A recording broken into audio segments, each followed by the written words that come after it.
Welcome back, everyone. I'm the Depressed Viewer, and this is Langrisser Mobile. Alright, it's been, feels like it's been a while since any videos on Langrisser. Apex should be starting this weekend, but for that, we do have a new batch of summons, and this one I will be summoning for. So we have Polyol and Lugner. But before we dive into that, we have new exclusive items. One was for Ricky, and the other one is for Ashamare. Ashamere's is a helmet, does plus 10% HP, and increases damage by 10% while having a dance partner. And then, depending on what stance you do at the end of your turn, you'll provide different types of immunities, either fixed damage, active silence, or mobility reduction. Immunities. It's not too bad. It's at least on theme. I don't know if it's much better than a 10 years though, but I'll probably still use it anyway. But that's kind of it. I guess one other thing to go ahead and point out, I'll probably point this out on for the Apex video as well.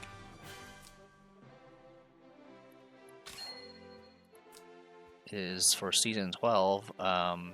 I got a little surprise at the end of season 12. I actually got a reward.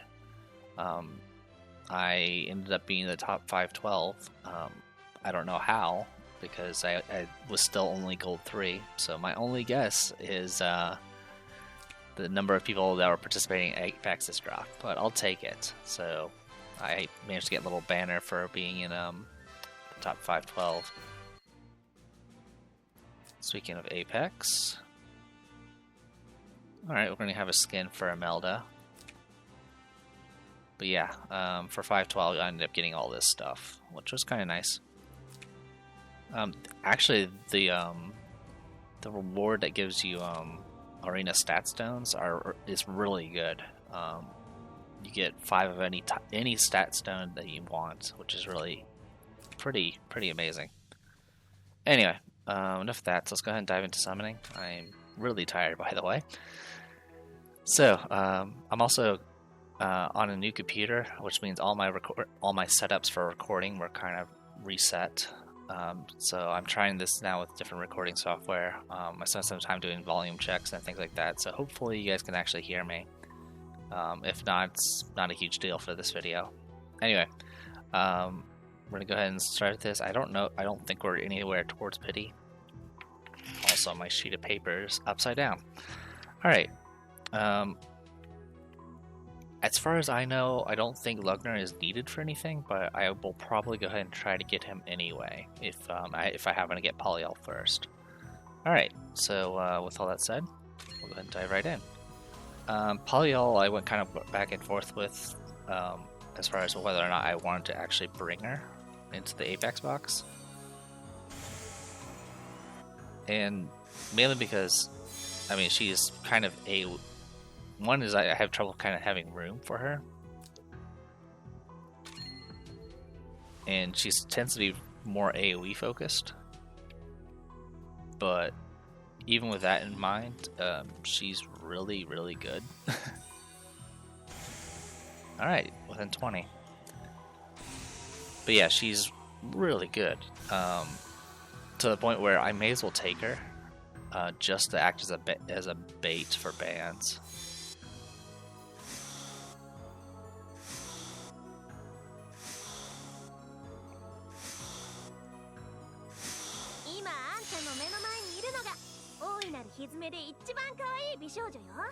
So there you go.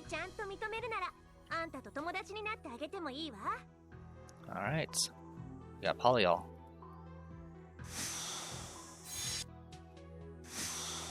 But yeah, she tends to be kind of like a first pick for a lot of boxes. She has the ability to self-res. Her AoE is really long range and really strong, and can stun, and can put terrain down that can increase mobility. Defender of Nature, a harmonizer of the powers of nature, and a guardian who watches over thousands of creatures. Alright. So we got her within 20, so I will go ahead and keep pulling until we get Lugner. but I'm not that concerned about maxing out Polyol or anything like that. In fact, at this point, besides Polyol, alright, within 10. Besides Polyol, who we just got, the only female character that is not 6 stars is Betty at this point. Alright, another Polyol.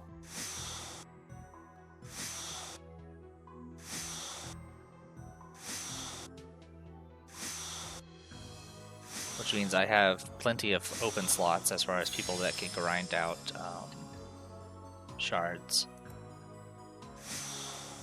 Alright, another Polyol.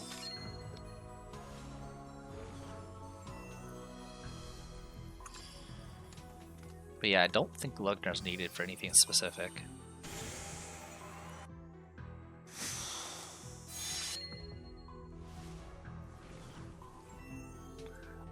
As for preparations for Apex, every character in my box is maxed out on castings, except for Sherry, who I didn't actually commit anything towards really, because I was going to be replacing her.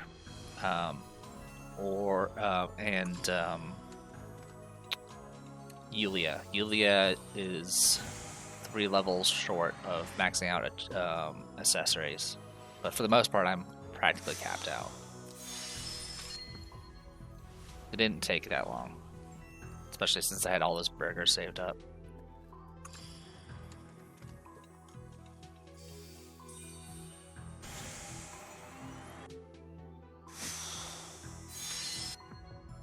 I think this is 50.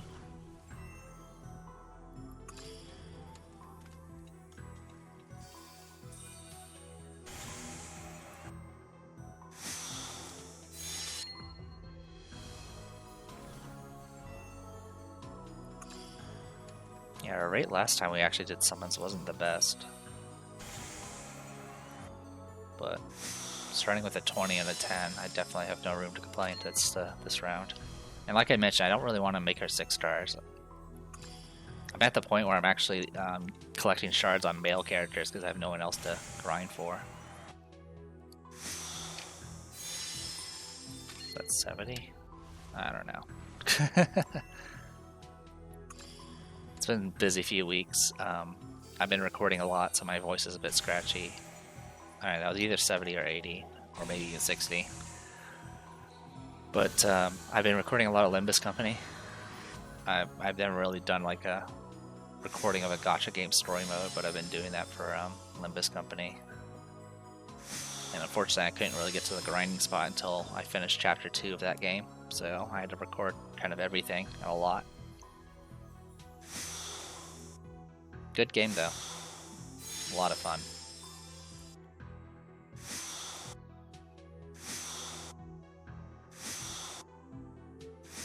Lucilis教第10回。暗闇を見下ろそうとするな。誘惑に打ち勝ちたいのであれば。はじめまして指揮官。君に女神の祝福を。Didn't really talk about Lugnar. Lugnar is a male healer, so now I believe there's actually 2 male healers in Langrisser finally. His ability involves Sin, which like he can essentially apply a Sin to somebody, and if they happen to perform certain actions, they'll build more Sin, and then stuff will happen to them if they get too much. I think that's how he works. He is definitely very, very interesting, but I don't intend on using him since I don't use male characters. Alright, so I may be a little off my count, but 20 for Polyol, 10 for Polyol, and then 70 for Lugnar. Witness of the End, the Grand Bishop who witnessed the end of the world, and an impious priest. Okay.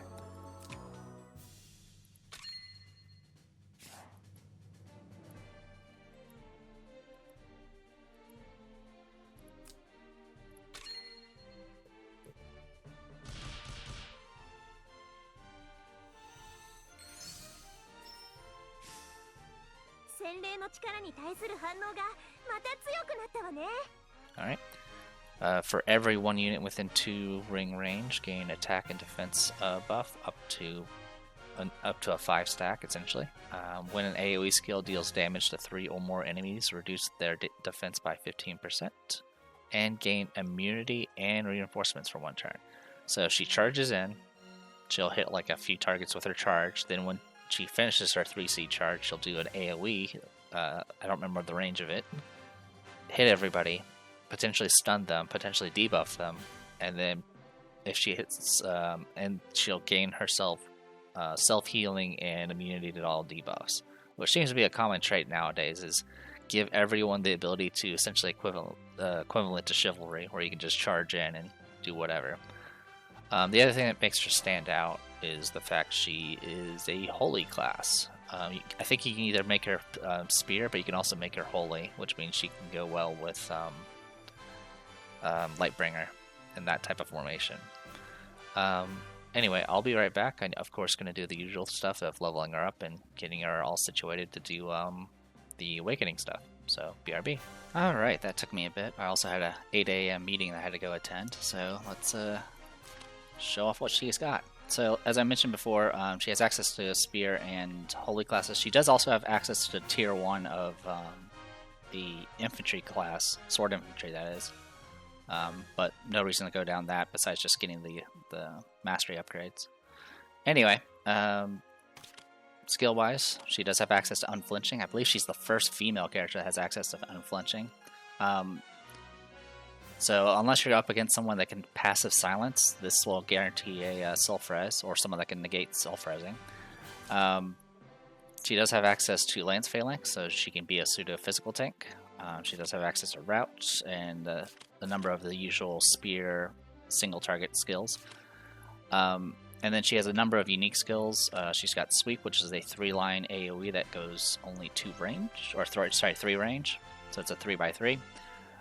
It can do knockback, and that's about it. Hurricane Dance, which is a stationary AoE that goes out 3 spaces. Does damage and nullifies random equipment, so that's pretty good. What is kind of interesting, and I wouldn't mind trying out, is Brute Strength. This is essentially like Suplex, essentially. It's an AoE skill, so you don't have to worry about guard, and afterwards you will flip the target to be behind the caster, which is really helpful.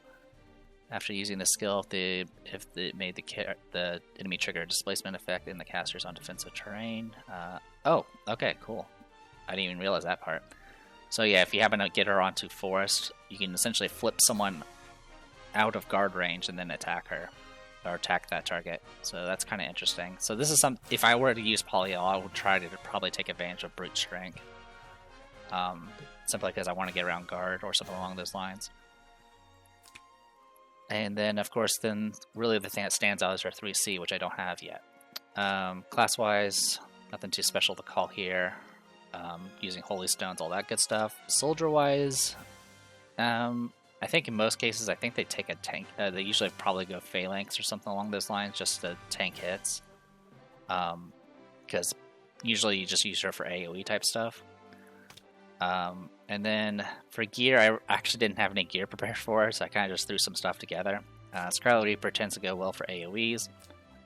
She has a lot of stuff that makes her physically bulky, but she doesn't really have anything that's magical, and she doesn't really have anything that's... She doesn't really have that many holy troops that she would actually use. So Tiamat's Blessing and getting the magic damage reduction, I felt like it was kind of possibly useful. She can be holy class, which means 10 use is an option. And then I didn't really know what to do for accessories, so I just made it so she can't be silenced. Anyway. And then casting patterns. She has access to axe, spear, heavy helm, heavy armor, and then accessory. So, got that to work on. Alright, let's go ahead and do her awakenings.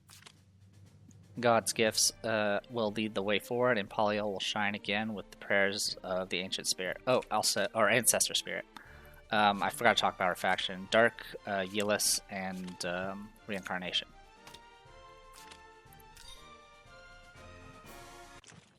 Alright. Let's we're not going to need AoEs for this part.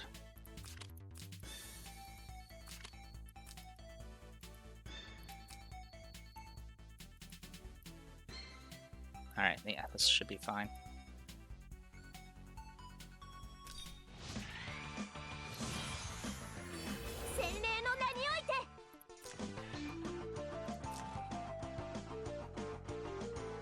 Block range, huh?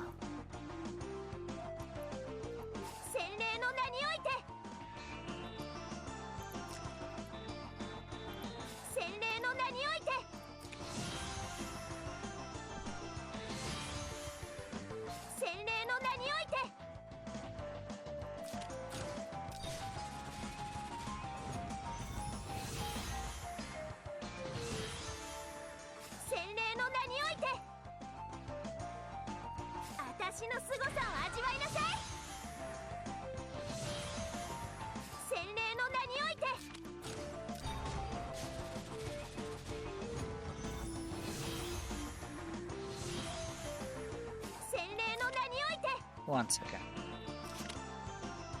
I'm gonna turn that down a little. Alright.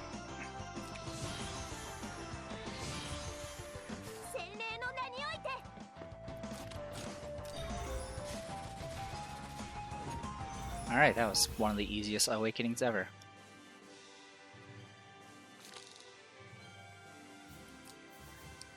I apologize if the volume is a bit awkward. I'm still trying to get the setup for this. Alright, so 6 skill points, and now we have access to the next awakening. Polly will do her best to protect all the world's creatures by following the ancestor spirit's guidance and creating harmony between elements and nature.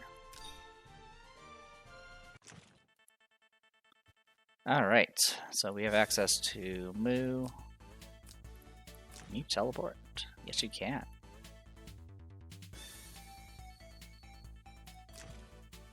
And you're about to do a bunch of AoEs. Got it.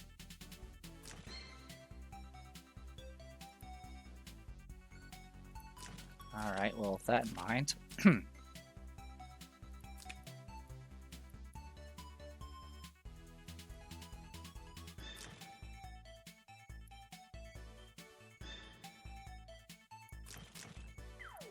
how far does this push?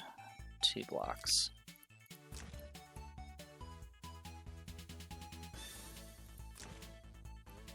Alright. I think I'm going to try this and see how it plays. In fact, let's go ahead and just do both.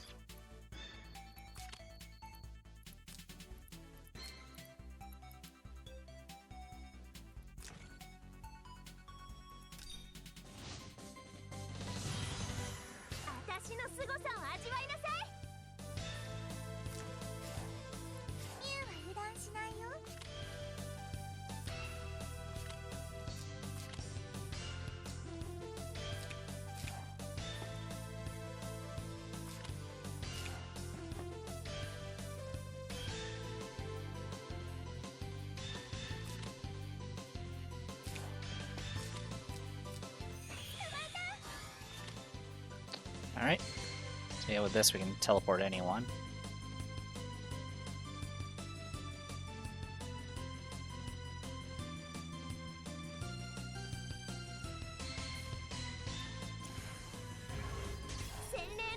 So what I want to do here is just push these guys.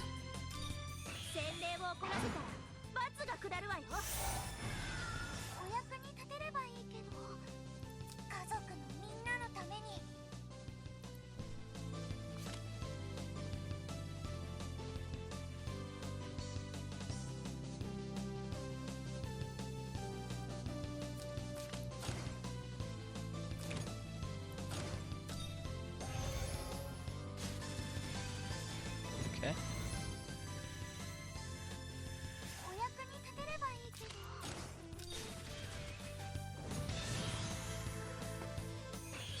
Alright, tangle.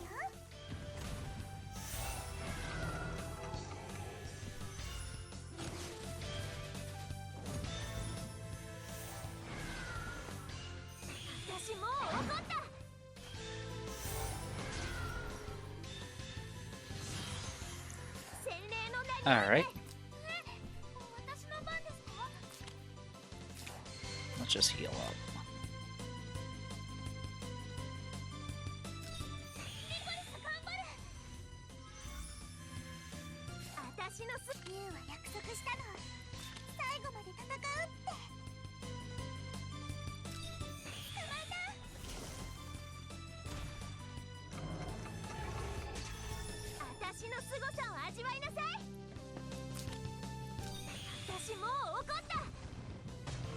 I'm actually surprised how much damage I'm doing.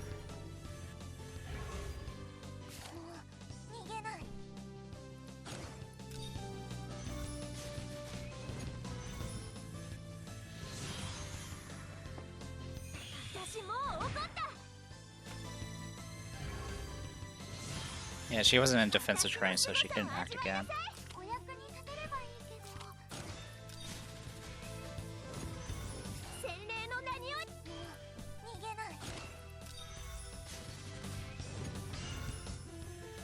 Alright, not too shabby.